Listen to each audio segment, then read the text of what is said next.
말씀을 가지고 자비라는 제목으로 함께 은혜 나누기를 원합니다.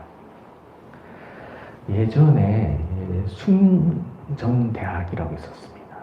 숭전대학교. 지금은 숭전대가 없지만요.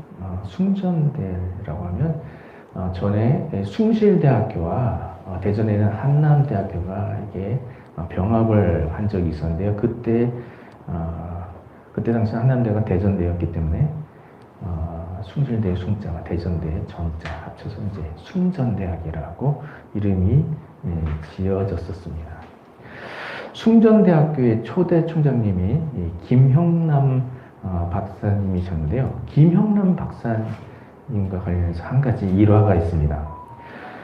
김형남 박사님은 해방 이후에 광주의 방직 공장에서 관리 책임자로 일을 했습니다.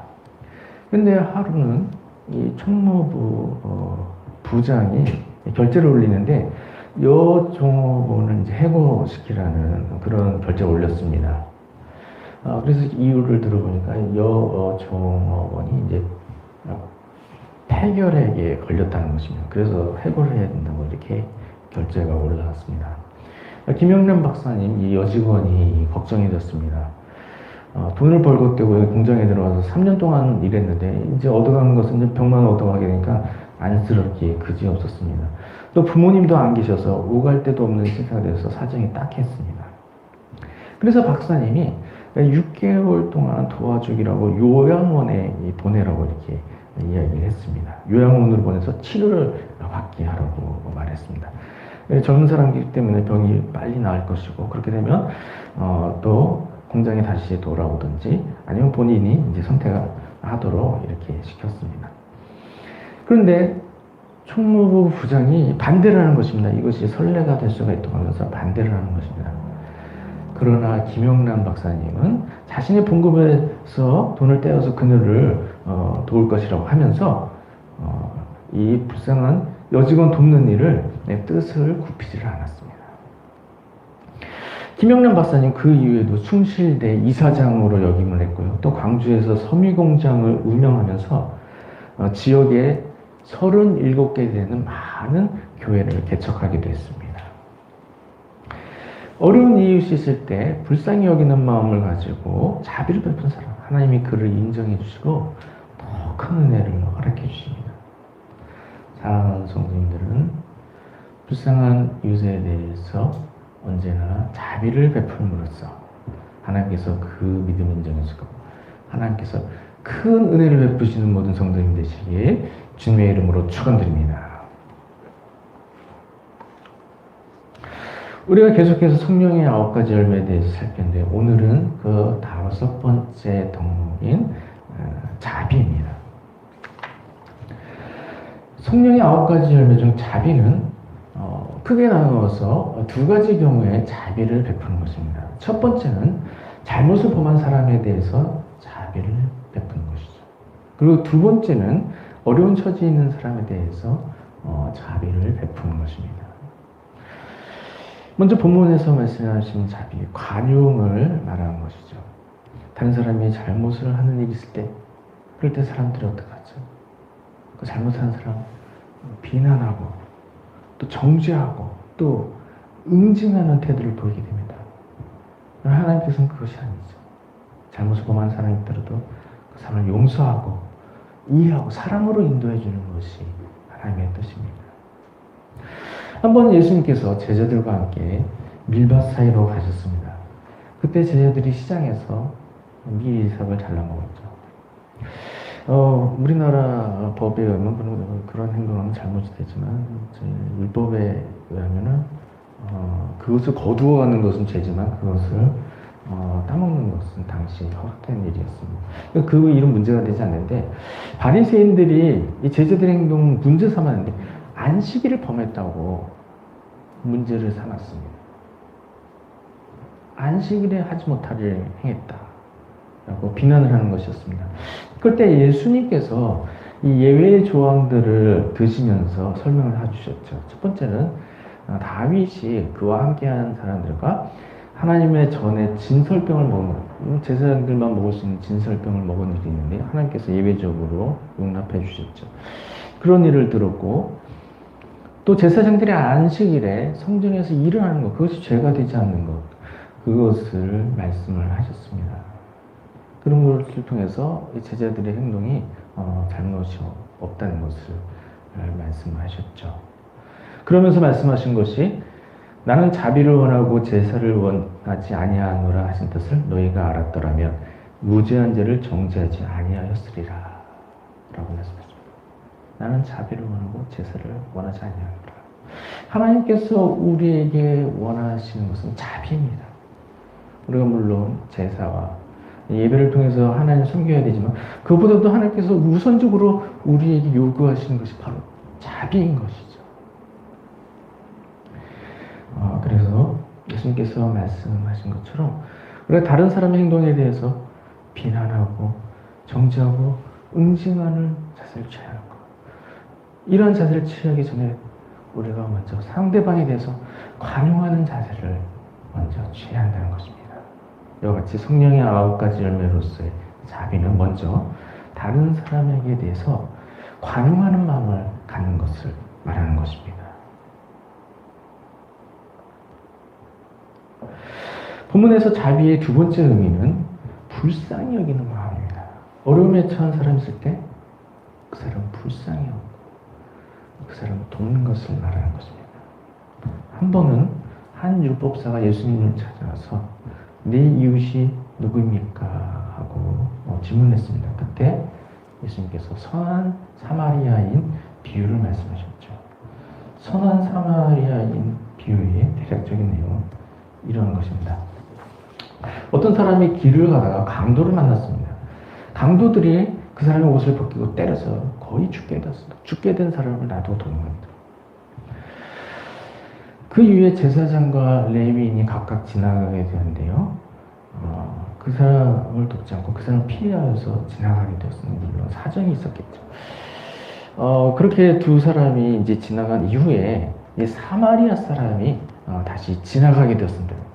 그런데 그 사마리아인은 그를 피해서 지나가지 않고 그에게 다가갔습니다. 다가가서 상처에 기름을 부어주고 상처를 싸매어주고 자기 짐승에 태워서 주막으로 데려갔습니다.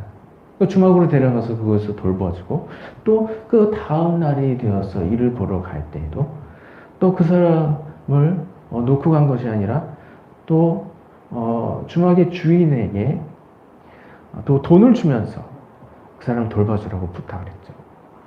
경비가 더 들면 돌아와서 다 지불해 주겠다. 이렇게 말하면 그 사람 끝까지 돌봐 주었습니다. 이 이야기를 말씀하시고서 다시 율법사에게 말씀하셨죠. 누가 강도 만난 사람의 이웃이 되겠느냐. 그럴 때 율법사가 대답을 했습니다. 자비를 베푼 자니이다. 라고 대답을 했죠. 그리고 이어서 예수님께서 이렇게 말하십니다. 가서 너도 이와 같이 하라. 라고 말씀하셨습니다.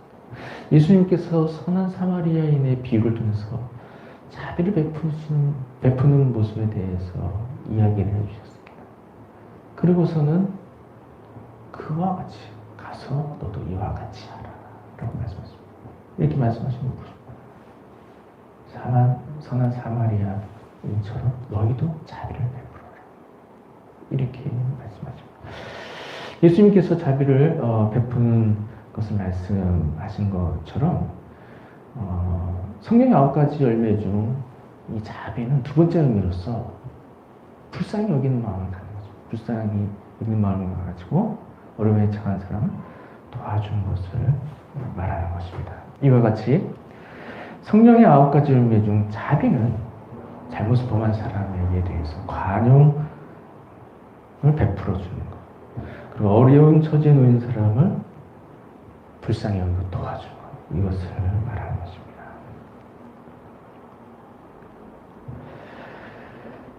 성령의 9가지 열매 중 자비가 중요한 특징을 가지고 있는데 자비는 곧 하나님의 마음이라는 것입니다. 우리 하나님은 자비하신 하나님이십니다. 신명기 4장 31절에 내 하나님 여호와는 자비하신 하나님이라.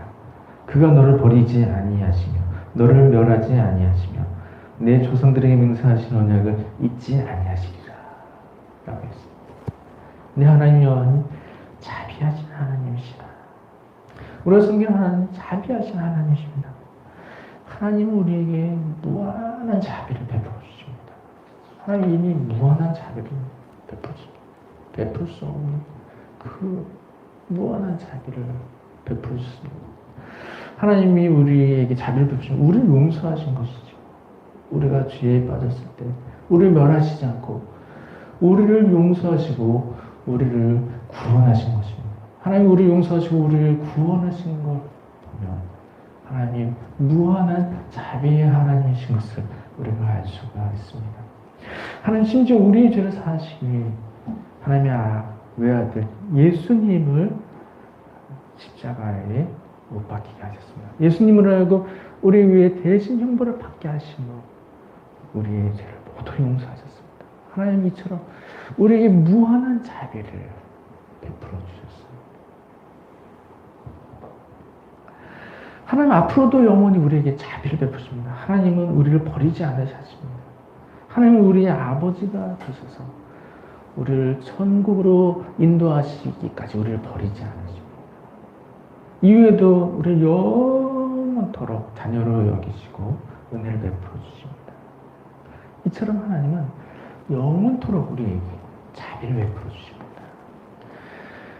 우리에게 무한한 자비를 베푸시고 앞으로도 영원토록 자비를 베푸시는 하나님, 다만 자비 하나님이신 것이죠. 이처럼 하나님 성품 중 대표적인 성품이 또한 자비하신 성품인 것을 우리가 기억할 수가 있는 것입니다. 이와 같이 자비란 우리 하나님의 마음인 것을 우리가 기억하면서 하나님의 자비로우심처럼 우리들 또한 자비로운 자가 되어야 하는 것입니다. 우리 아버지 하나님이 자비하신 하나님인데 자녀인 우리가 자비하지 못하면 어떻게 되겠습니까? 그것은 하나님의 자녀로서 합당하지 않은 모습이죠. 하나님의 자비로우신데 하나님의 자녀가 부정하고 냉정하고 더 나아가서 무자비하고 난폭한 것, 이것은 전혀 하나님의 자녀로서 걸맞지 않은 모습이 되는 것입니다. 그렇기 때문에 하나님 아버지의 자비하시처럼 하나님의 자녀인 우리도 모두 자비로운 자가 되어야 하는 것입니다. 우리가 또한 자비로운 자가 되어야 하는 이유가 있는데 그것은 예수님이 우리에게 자비하라고 말씀하셨기 때문입니다. 누가복음 6장 36절에 너희 아버지의 자비로우심 같이 너희도 자비로운 자가 되라 라고 말씀하셨습니다. 너희도 자비로운 자가 되라. 예수님께서 친히 우리에게 자비로운 자가 되라고 말씀하셨기 때문에 예수님 말씀에 순종해서 자비로운 자가 되어야 하는 것입니다. 성령의 9가지 열매 중 모든 열매를 풍성하게 맺은 너무나 좋은 것입니다. 그러나 그런 열매들 중 일부는 우리가 예수님의 계명으로서 예수님의 말씀으로서 우리 반드시 열매를 맺어야 하는 항목들이 있는 것이죠. 그 중에 하나가 바로 자비입니다. 너희도 자비로운 자가 되라. 이렇게 말씀하셨습니다. 너희 아버지의 자비로우심 같이 너희도 자비로운 자가 되라. 예수님께서 친히 이렇게 말씀하셨기 때문에 우리가 성령의 9가지 열매에서 자비의 열매는 반드시 맺어야 하는 열매가 되는 것입니다. 이처럼 예수님께서 자비로운 자라고 말씀하셨기 때문에 그리스도인에게서 자비의 모습이 나타나요. 그리스도인은 자비의 열매를 반드시 열매 맺어야 하는 것입니다. 이처럼 그리스도인으로서 자비의 열매를 맺으면 하나님께로부터 완전한 은혜를 얻게 됩니다. 먼저 다른 사람에게 자비를 베푸는 사람, 하나님께로부터 자비를 얻게 됩니다. 예수님께서 다른 사람을 용서해야 하는 것을 말씀하시면서 1만 달란트 빚진 자에 대해서 말씀하셨습니다. 임금님에게 1만 달란트 빚을 진 사람, 임금님의 신하여서 아마도 보통 사람이 가지고 있는 재산보다는 그 국고의 재산을 가지고선 일을 하다가 큰 손해를 보게 된 것 같습니다. 그래서 사람들이 만질 수 없는 그런 액수의 단위인데요. 1달란트만 하더라도 6천 데나리온입니다. 1달란트만 하도 성인 한 사람이 20년 동안 꼬박 일해서 버는 돈이 1달란트입니다. 6천 데나리온. 20년 동안. 데나리온이 노동자의 하루 품값인데요. 6천 데나리온입니다. 1달란트는. 1달란트는 6천 데나리온. 20년, 300일씩 일해서 20년 동안 꼬박 일해서 하나도 안 쓰고 모으는 돈이 1달란트입니다. 근데 얼마를 비쌌습니까? 1만 달란트. 뭐, 10,000명이 뭐, 꼬박 모아야 하는 액수이기 때문에 뭐, 한 사람 가질 수 있는 돈이 아니지. 국고의 재산으로, 손실을 입힌 것이라 추정이 되는데요. 그러한 빚진 자가, 임금님이 노하여서 다 갚으라고 했는데, 자신도 팔고, 저와 자식도 다 팔고, 가진 거 다 팔아서 갚으라고 했는데, 용서를 구해서 그를 용서해 줬습니다. 근데 그가 집을 가다가, 100데나리온 빚진 자. 100데나리온도 작은 돈은 아니지만, 노동자의 100일, 품값입니다. 10만 원으로 계산하면 한 1,000만 원 정도가 되는 액수죠. 뭐 작은 돈이 아닌데요. 그 빚진 동료를 잡아서 용서하지 않고 그를 감옥에다 가두었습니다. 그 소식을 임금님이 듣게 되고 이제 다시 이렇게 진노를 하게 되었죠. 그런 것을 통해서 말씀하신 것, 하나님께로부터 모든 것을 용서받은 자로서 다른 사람의 잘못을 용서해야 된다라는 것을 말씀하신 거죠.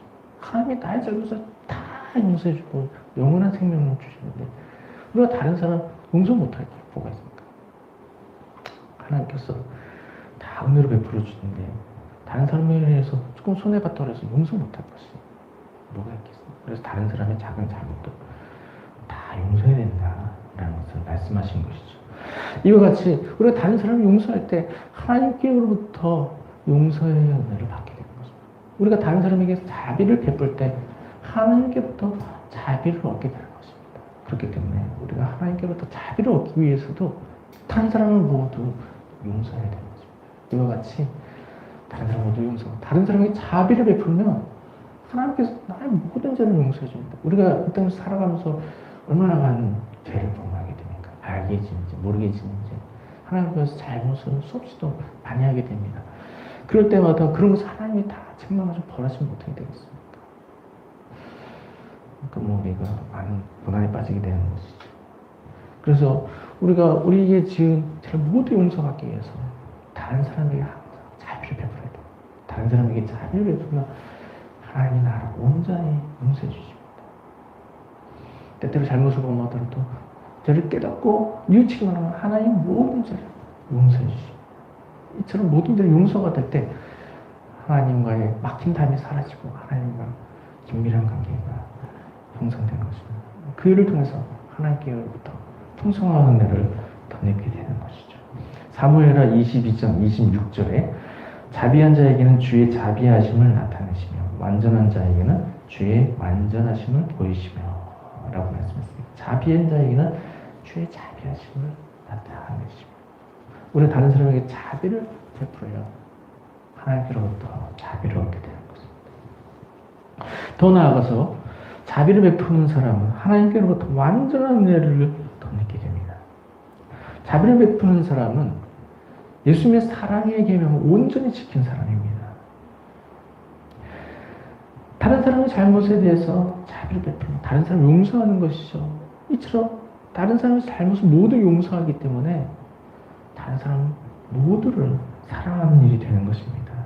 이처럼 다른 사람을 모두 용서, 모든 사람을 사랑하기 때문에 사랑의 계명을 온전히 지키게 되는 것이죠. 더 나아가서 가난하고 병들고 연약한 이웃이 있을 때 그 사람들 외면하지 않고 그 사람을 돕는 것, 불쌍히 여기고 어려움에 빠진 사람을 돕는 것, 이 또한 사랑의 계명을 온전히 지키는 모습이 되는 것입니다. 이와 같이 잘못을 범하는 사람들 모두 용서하고 어려운 처지에 놓인 사람들을 불쌍히 여기고 도울 때 예수님의 사랑의 계명을 온전히 지키게 되는 것입니다. 이와 같이 사랑의 계명을 온전히 지키는 자에게는 하나님께서 온전한 은혜를 허락해 주시는 것입니다. 다른 사람에게 자비를 베풀므로 사랑의 계명을 온전히 지키게 할 때 하나님께로부터 완전한 은혜를 얻게 되는 것입니다. 사랑하는 성도님들은 성령의 9가지 열매 중 자비의 열매를 맺으시기 바랍니다. 다른 사람이 나에게 잘못을 하는 경우에도 다른 사람에게 모두 관용하시기 바랍니다. 또한 어려운 처지에 놓인 사람들을 보게 될 때 그 사람들을 불쌍히 여기고 그 사람을 도울 수 있기를 바랍니다. 사랑하는 성도님들은 성령의 9가지 열매 중 자비의 열매를 맺음으로써 예수님의 사랑의 계명을 온전히 지키고 하나님께로부터 완전한 은혜를 얻게 되는 모든 성도님 되시길 주님의 이름으로 축원드립니다.